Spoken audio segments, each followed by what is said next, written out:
we did some things that were wrong.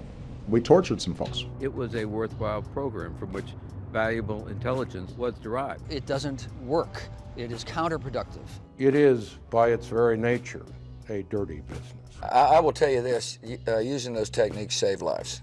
My job was to protect America. And at some point in this interview about the Senate Intelligence Committee report that's coming out sometime next week, about the CIA and what it did during your era. Yeah, I haven't seen the report. I haven't either. I would expect it will be somewhat critical. But I'll tell you this. Well, first of all, as I understand, it'll be critical, but there's also going to be a report of a counter report coming out of the agency. Here's what I'm going to say, that we're fortunate to have men and women who work hard at the CIA serving on our behalf. These are patriots. And whatever the report says, if it diminishes their contributions to our country, it is way off base. And I knew the directors, I knew the deputy directors, I knew a lot of the operators. These are good people, really good people, and we're lucky as a nation to have them. One thing about your answer, sir, was the useful information from Bin Laden before the torture or the water body was used? There was information obtained subsequent to the application of VITs from detainees that was useful in the Bin Laden operation. These decisions aren't taken lightly by anyone, believe me. But let me give you an odd calculus here, Brian. As bad as some people think CIA behavior was with regard to these 100 or so detainees, if everyone on the planet used CIA behavior as the model, the overall treatment of detainees on Earth would actually improve. Should that be the standard, however?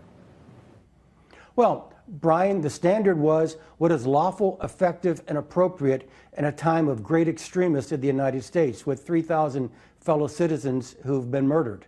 What if you, God forbid, members of your family had to undergo some of the treatments we are reading about in this report? Can you personalize it in that way?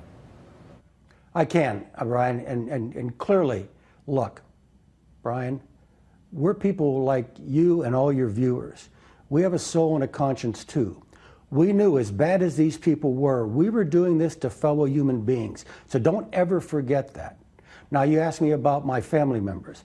I actually think, Brian, that my concern or my outrage, if that were ever done to any of my family members, would be somewhat muted if my family members had just killed 3,000 of my citizens.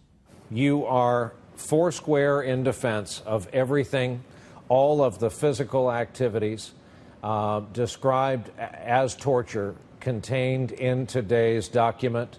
Support them then, support them now, and would do them again. Hey, Brian, this isn't a response here about defending torture. I'm here talking to you about defending history.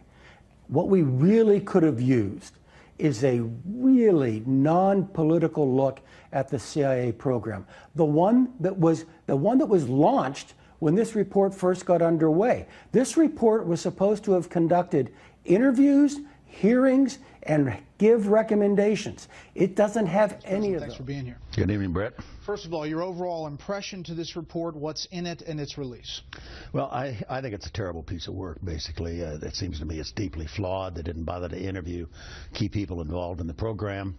And I think that it's a sort of a classic example, which you see too often in Washington, where a group of politicians get together and sort of throw the professionals under the bus. We've seen it happen before. I can remember Iran-Contra. What happened here was that we asked the agency to go take steps and put in place programs that were designed to catch the bastards who killed 3,000 of us on 9/11 and to make sure it didn't happen again. And that's exactly what they did, and they deserve a lot of credit, not the kind of condemnation that they're receiving from the Senate Democrats. The Feinstein report suggests that President Bush was not fully briefed on the program and was deliberately kept in the dark by the CIA. Not true. didn't have, and read his book. He talks about it extensively in his memoirs. He was, in fact, an integral part of the program. He had to approve it before we went forward with it. Was there ever a point when you believed you knew more about the program and how the U.S. government was interrogating than the President did? I'm not quite sure how to answer that. I mean, there were lots of things I read, while he was doing other things. He had a much broader portfolio than I did, and I spent a lot of my time just on national security. But I think that he knew everything he needed to know and wanted to know about the program, and there was no question. I mean, did he know the details? I think he knew certainly the techniques.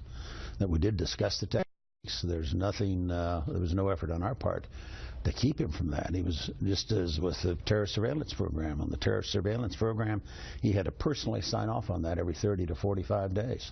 So the notion that the committee's trying to peddle that somehow the agency was operating on a rogue basis and we weren't being told or the president wasn't being told is just a flat-out lie.